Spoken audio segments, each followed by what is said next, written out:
Você está no canal Eu Estudo a Lição com o pastor Samuel Camilo. Hoje é domingo, dia 7 de julho de 2024. E o tema que estudaremos na nossa lição da Escola Sabatina será Siga-me. O texto que serve como base para o nosso estudo de hoje encontra-se no Evangelho de Marcos, capítulo 1, versos 16 a 20, que vai dizer especificamente o seguinte: Andando à beira do mar da Galileia, Jesus viu Simão e seu irmão André lançando redes ao mar, pois eram pescadores. E disse Jesus: Sigam-me, e eu farei de vocês pescadores de homens. No mesmo instante deixaram as redes e o seguiram.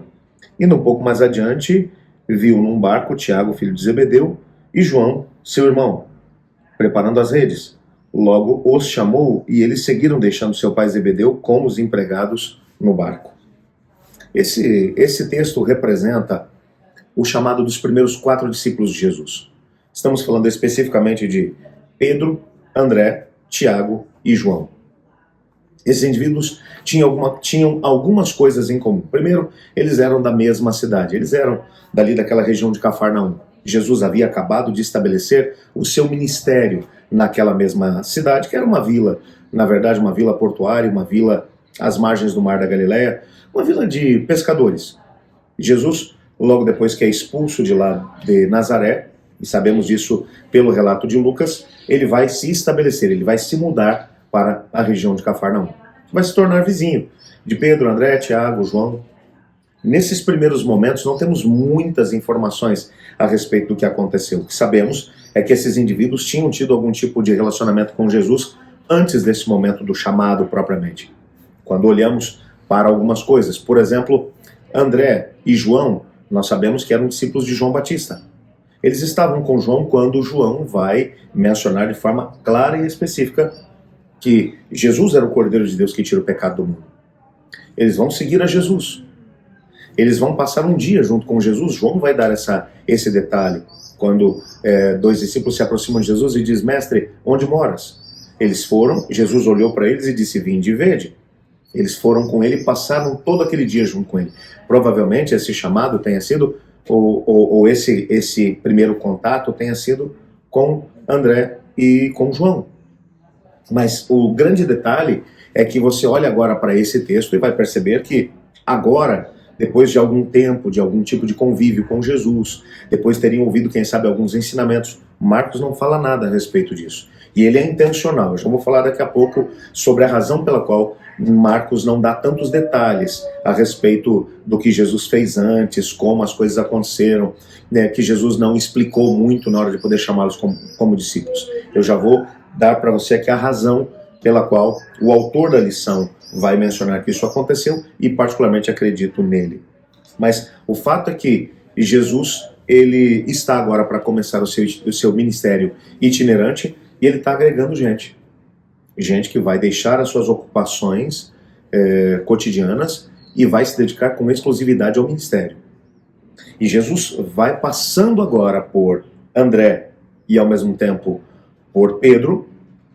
Eles estão pescando, estão lavando as redes, estão por ali naquela situação. Jesus vai olhar para eles e vai dizer: Sigam-me, e eu farei de vocês pescadores de homens. Um pouco mais adiante ele vai ver os filhos de Zebedeu que estão com ele. Tiago, João e João, junto com Zebedeu.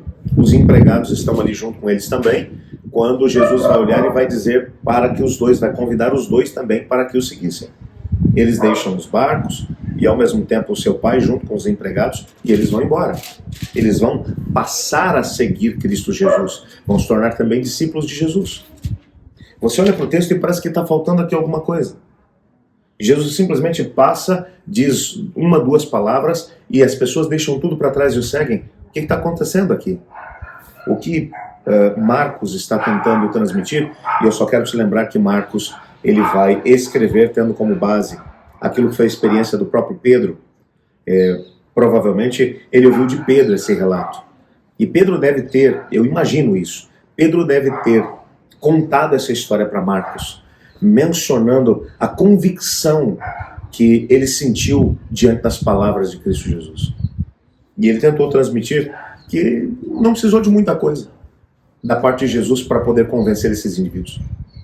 Quando Cristo os chamou, eles sabiam que Cristo estava estava os chamando para um ministério, é bem verdade. Eles não sabiam o que esperar nessa altura. Não tinham muito claro ainda diante deles como é que seria essa história, como é que eles sobreviveriam, como é que pagariam as contas.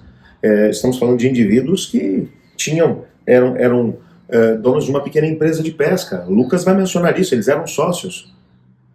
Agora eles deixam para trás tudo aquilo que os mantinha, tudo aquilo que pagava as contas deles, para simplesmente seguir com Jesus. Deus sabe para onde.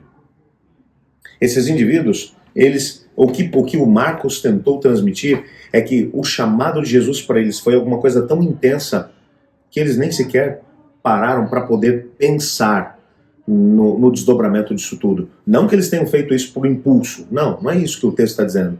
O texto está falando de convicção. Eles sabiam quem Jesus era. Eles tinham convicção do que ele estava fazendo. E se sentiam honrados de fazer parte disso.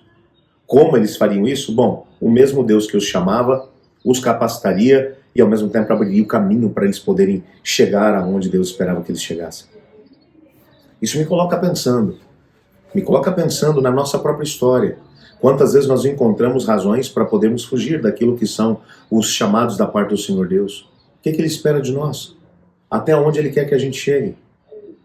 O Senhor Deus, Ele tem planos, projetos, sonhos para a nossa vida. E o grande sonho da parte do Senhor Deus é fazer com que nós tenhamos a oportunidade de viver uma experiência com Ele, uma experiência de missão. O Senhor Deus não está pensando naquilo que são os míseros anos que passamos por aqui, mas está pensando em resgatar dessa terra, desse mundo de pecado, dor e sofrimento, pessoas de todas as nações, tribos, línguas. Imagina que Jesus tivesse chegado para Pedro e André e dito o seguinte: olha, eu vou tirar vocês daqui do conforto dessa cidadezinha onde vocês vivem, vocês até agora sobreviveram pescando, mas eu vou mandar vocês pelo mundo inteiro. Vocês vão passar por cada perrengue que vocês não têm ideia. Vão perseguir vocês, vai ser complicado, vai ter hora que vocês vão ter quase nada, vocês vão caminhar muito, vocês vão andar pelo mundo inteiro, pelo mundo inteiro.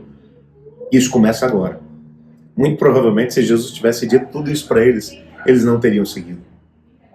Eu olho para a minha própria vida. Nesses anos, esse é o 23º ano de ministério que eu estou desenvolvendo como pastor.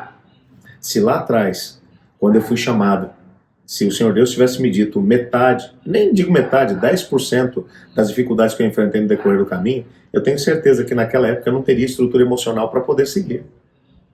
Mas hoje eu digo para você, não penso em voltar atrás. E acredito que a melhor decisão da minha vida foi tomada quando eu decidi seguir a Jesus. Mas o fato é que esses indivíduos, eles foram impulsionados por quem Jesus era.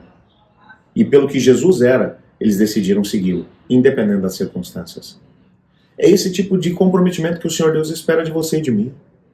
Quando Ele nos chama hoje, para podermos segui-lo, para fazermos parte da sua grande empreitada que é salvar a humanidade. Nós podemos ter a certeza de que todo aquele que decidir segui-lo vai também se tornar um pescador de homens. E vai poder construir histórias extraordinárias. Amanhã a gente vai se aprofundar um pouquinho mais na temática e vamos estudar sobre um culto inesquecível. Antes disso, entretanto, eu gostaria de orar com você. Obrigado, Pai, por Tua palavra e pela certeza que temos de que nos amas. E por Teu amor tens planos, projetos e sonhos para nós. Ajuda-nos a podermos viver esses planos, pois é em nome de Jesus que oramos. Amém. Eu estudo a lição? E você?